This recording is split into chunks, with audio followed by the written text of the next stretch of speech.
Et salut à tous, bienvenue dans ma vidéo. J'espère que vous allez bien et aujourd'hui on va se retrouver pour un nouveau type de vidéo, à savoir des vidéos challenge, puisque ça a été proposé par la chaîne YouTube La Société des Jeux de se faire des petits challenges avec un score final. Et on va essayer ça, même si on va commencer vraiment en retard, puisque ça a commencé déjà il y a 2 bons mois visiblement, et j'étais pas du tout au courant. Alors merci à la personne qui a partagé ça sur Facebook, parce que ça va donner un petit peu d'occupation. Comment ça marche? Alors, voilà, ça a été proposé par la chaîne La Société des Jeux. On a un score, voilà, de référence pour différents méchants. Par exemple, le premier challenge, c'est Rhino en standard à faire avec Spider-Man, et le but, c'est de gagner en 6 tours ou moins. Alors, comment ça marche au niveau des scores? Pour chaque, si on gagne, on a 10 points. On a un point supplémentaire si on arrive à terminer en dessous de 6 tours, donc 5 tours ou moins. Par contre, on perd un point pour chaque tour supplémentaire par rapport au score de référence. Donc 7 tours, ça fait moins un point, 8 tours, moins 2 points, etc. Et on a le droit de tenter jusqu'à 10 tentatives et on perd un point pour chaque tentative tentée. Donc pour un total qui va aller entre 0 et 11 à la fin. Sachant que voilà, il y a pas mal de défis qui sont en cours, donc on va essayer de rattraper un petit peu le rythme. Je fais des vidéos là-dessus parce que je trouvais ça sympa et voilà, je vais essayer de faire au mieux sur chacun de ces scénarios. Et donc on va commencer évidemment par le tout premier. Je vais faire les premiers sans la boîte campagne de Crâne Rouge, puisqu'elle est déjà, elle n'était pas sortie à ce moment-là, donc ça paraît logique de jouer sans. Et en plus, sur Octogone, c'est pas encore prêt, donc de toute façon, je ne pourrai même pas l'utiliser. Donc voilà, on va se lancer donc ce premier défi, c'est Rhino Standard avec Spider-Man, et il va falloir essayer de gagner en 6 tours au moins, au moins. De mon côté, du coup, j'ai pris un Spider-Man agressivité, donc c'est pas forcément un deck que je recommande contre Rhino, puisque agressivité et Spider-Man, c'est pas forcément ce qui va le mieux ensemble, mais c'est quelque chose qui va aller le plus vite à mon avis, même si commandement peut aller relativement vite, encore plus avec Crâne Rouge, avec les sorties des nouveaux alliés. Mais avant Crâne Rouge, je pense que c'est l'agression qui peut vraiment aller plus vite parce qu'on peut faire descendre rapidement le méchant. Donc une liste avec pas mal de dégâts. Du coup, voilà, on a lié Hulk, Mockingbird, Sentry, Tigra, donc c'est assez classique. Sentry, on le voit pas tout le temps, mais il a 3 d'attaque et on se prend juste une carte rencontre quand il arrive. Le set de Rhino étant pas très méchant, c'est plutôt un bon allié à avoir à mon avis dans ce genre de configuration. Des sources de dégâts, voilà, des événements de dégâts. Dropkick qui va faire 4 dégâts et éventuellement sonner l'ennemi et piocher une carte. La petite frappe qui va faire 2 dégâts en plus lorsqu'on utilise notre attaque de base. Voilà, Totuto, l'ennemi nous attaque mais on lui inflige 5 dégâts. C'est pareil, Rhino tape pas très fort au début, donc on va pouvoir peut-être se permettre de laisser nous attaquer pour lui coller quelques dégâts et ça coûte pas cher, ça coûte que 1. Et du coup, côté amélioration, on a l'entraînement au combat, donc j'ai mis en 2 fois parce que je veux la toucher assez rapidement pour avoir plus une attaque.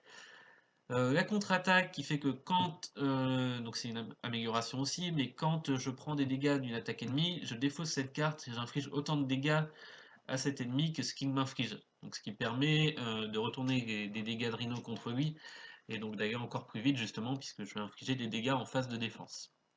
Jarnbjorn qui est une grosse carte quasiment indispensable je dirais en agressivité dans le sens où elle permet d'infliger 2 dégâts à un ennemi quand on l'attaque en plus en dépensant une ressource rouge. Et enfin la prouesse martiale que je peux incliner pour générer une ressource rouge pour un événement d'attaque. Donc j'en ai pas mal, donc voilà, même le coup de pied en balancier de Spider-Man est une attaque, donc voilà. On est limité à une seule fois par joueur, donc j'en ai pas mis plus.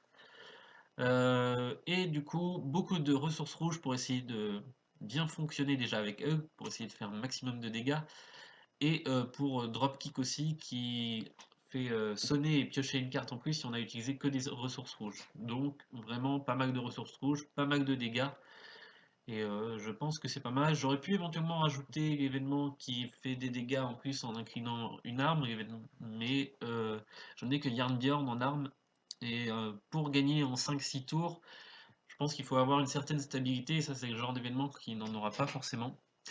Donc voilà. Voilà pour le deck. J'ai mis la configuration en place comme d'habitude, donc Rhino en standard, la manigance principale qui à 7 se termine et on a perdu, et de mon côté Peter Parker. Alors du coup j'avais mélangé mon deck donc c'est tout bon. On va piocher nos 6 premières cartes. Alors Sentry c'est très bien. Ça va pas servir dans l'immédiat. J'aurais bien envie. J'aurais bien envie de tout mélanger sauf Sentry et, et entraînement au combat, parce que du coup l'entraînement au combat ne va coûter qu'un avec la réduction de Peter Parker. Ce qui fait qu'il nous restera 3 cartes en main. Pour peu qu'on ait une double ressource, on peut jouer Sentry et l'entraînement au combat et partir très vite sur le méchant. C'est un peu ce qu'on va viser, donc on va piocher 4, c'est bien. On a une double ressource, ça c'est top. Black 4, on va pas la poser parce qu'on a très peu de ressources bleues dans ce deck. Et du coup, on est parti. On fait comme on a dit, du coup, on met l'entraînement au combat direct. Donc on paye une ressource et il y a une ressource générée par Peter Parker. Ensuite, hop, on met Sentry qui nous dit réponse forcée quand il est entré en jeu. On se prend une carte rencontre. Hop, pour tout à l'heure. Restez là vous. Hop. On passe en héros. Donc en héros, on a plus 1 d'attaque. Donc on a 3 d'attaque. On va attaquer avec Spider-Man. Alors il tombe à 11 points de vie. J'ai pas mis les points de vie par contre. Nous on est à 10. Et Sentry va attaquer et il tombe à 8 points de vie. On est tout bon. Fin du tour, on repioche 5 cartes cette fois parce qu'on est en Spider-Man. On a le coup de pied en balancier, donc c'est bien, on va pouvoir aller vite. On a Yarnbjorn, c'est bien aussi. Le seul souci, c'est qu'on va pas pouvoir jouer les deux ensemble. Il va falloir faire un choix. Mais bon, c'est possible qu'on ait à jouer l'essence d'araignée ou le salto arrière éventuellement, donc voilà. Si on pourrait jouer les deux parce qu'on va piocher une carte avec Spider-Man, donc si on dépense rien, on pourrait jouer Yarnbjorn puis coup de pied en balancier. On n'aura pas les ressources pour utiliser Yarnbjorn immédiatement, mais bon, au moins il sera posé. Phase méchant, on ajoute un de menace sur la manigance principale. Ensuite, Rhino va nous attaquer, on va laisser passer, on va pas défendre. On va piocher une carte et il tape à 3. Hop.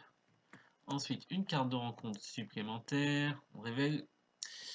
Le méchant nous attaque à nouveau, on va repiocher une carte. On va laisser passer cette attaque. Voilà.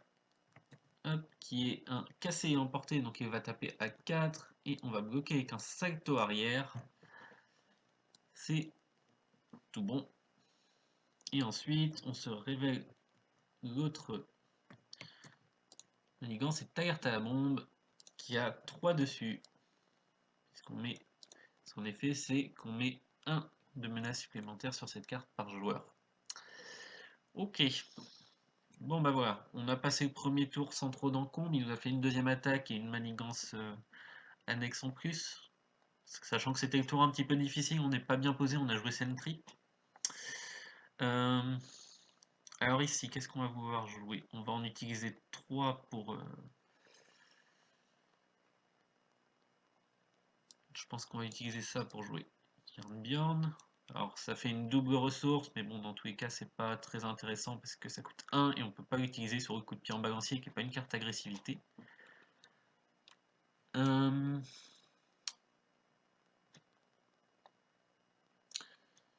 va falloir aller assez vite de toute façon, mais il faut pas non plus se faire complètement déborder. On va mettre un coup de pied en balancier. Hop. 2, 3 pour terminer Rhino. On va lui mettre hop, la phase 2. Phase 2 qui nous fait aller chercher sa manigance annexe cassée et emportée.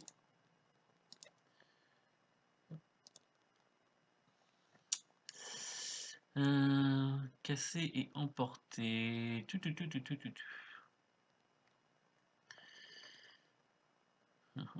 Il est plus dans le deck, il est peut-être passé, il est peut-être passé en boost. J'ai pas fait attention. Oui, c'est vrai que je l'ai dit en plus tout à l'heure, il est passé en boost. Qui donc a 3 sur règle, et ce Rhino commence avec 15 points de vie. Donc là, on est toujours dans notre deuxième tour. Ici, on peut lui infliger 6 pour le faire tomber à 9.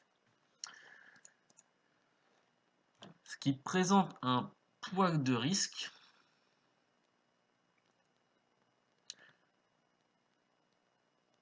Maintenant, c'est tentant parce que ça veut dire qu'il y a des bonnes chances qu'on tue dès le tour 3.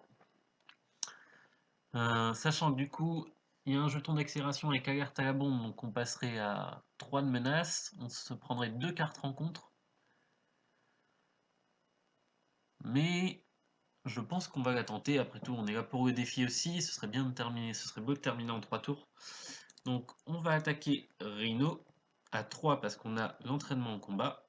On va le réattaquer à 3 avec Sentry et on va accepter voilà, un petit peu ce qu'est là. Donc, ça veut dire qu'on va se prendre un jeton, un marqueur de menace en plus, une carte en plus en phase rencontre. Mais là, le but, c'est vraiment de le rusher. Allez, on repioche 5. Ok. Ok. Bon, on a de quoi le tuer. S'il n'y a pas de garde qui se met, parce qu'on a Tigra qui vient, donc on va pouvoir faire 3 avec Spider-Man, 3 avec Sentry, 2 avec Tigras qui fait 8, mais en plus quand Spider-Man va attaquer, on va dépenser une ressource rouge pour infliger 2 points de dégâts à Rhino. Alors maintenant on va croiser un peu les doigts parce qu'on n'a pas de salto arrière et on n'a pas de sens d'araignée, donc on est vraiment dépendant de ce qui va sortir. La manigance principale monte de 2. Ensuite, Rhino nous attaque. On va piocher une carte. Ah bon, on a une frappe précise, donc là on est encore plus tranquille au niveau des dégâts. Donc là, il faut absolument pas qu'on défende. On va encaisser cette première attaque qui tape à 5. 1, 2, 3, 4, 5. Sachant que, si besoin, peut-être qu'on pourra défendre avec Sentry. Si jamais il y avait une autre attaque. Parce qu'on a combien? 3 avec Spider-Man, 5 avec Arnbjorn, 7 avec la frappe précise, 9 avec Tigra. Donc s'il y a une deuxième attaque qui est arrivée, on bloquerait avec Sentry. Ou avec un salto arrière si on a la chance de le piocher. On se récupère 2 cartes rencontre, donc une supplémentaire à cause de casser et emporter. On doit défausser une amélioration ou un soutien qu'on contrôle. Alors ça c'est la mauvaise surprise.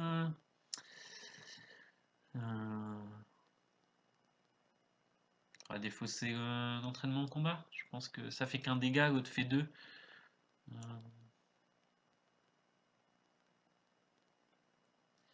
Ça fait 2. Sachant qu'on a ce qu'il faut pour payer vraiment Yarnbjorn.